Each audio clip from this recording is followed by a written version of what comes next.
just to wake up.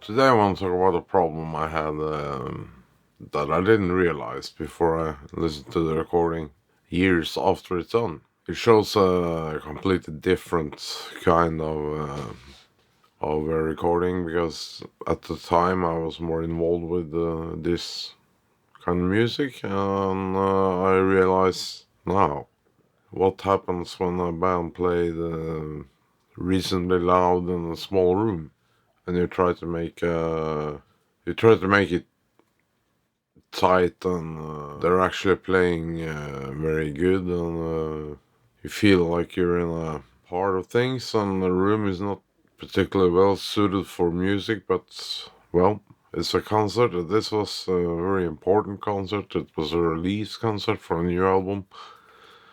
And unfortunately, I couldn't go on tour because they didn't have money to pay me for equipment and touring and etc. And many of you probably know it's very difficult to keep a machinery going like this, and especially if you don't have a big name. If you have a big name, it's no problem, but this kind of thing demands that you have a good transport system and reasonably good equipment to do front of house and monitoring and stuff like that. In this case, I used D and B audio technique. It was in this place. I realized when I heard it back that to save my own neck, probably I use quite heavily compression on a few things, and there's a big contrast to what I do live today. And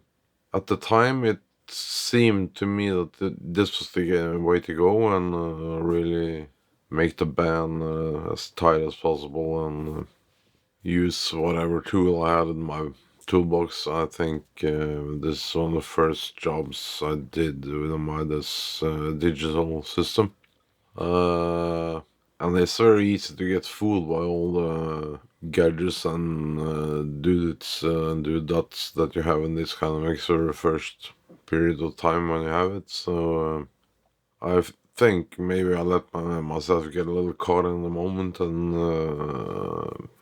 I can do this, I can do that, and I don't think the band sounds bad. It sounds really good actually, and but I pinch myself because it could be much more airy sounding if I did the thing a little bit different. Now it sounds like a very punchy, cool band. Like at the time, most of the bands in this kind of genre like to sound tight and punchy and things like that. And it's a very big contrast to what to how I work today. And I'll let you just enjoy the recording, and that's it. It's not so much more I can. I can't do anything about it. Live is live, so be very careful with compression. You get easily fooled when you have a lot of power and the PA is pumping hard, and well, I think this speaks for itself.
By the way, record something. The weather is nice.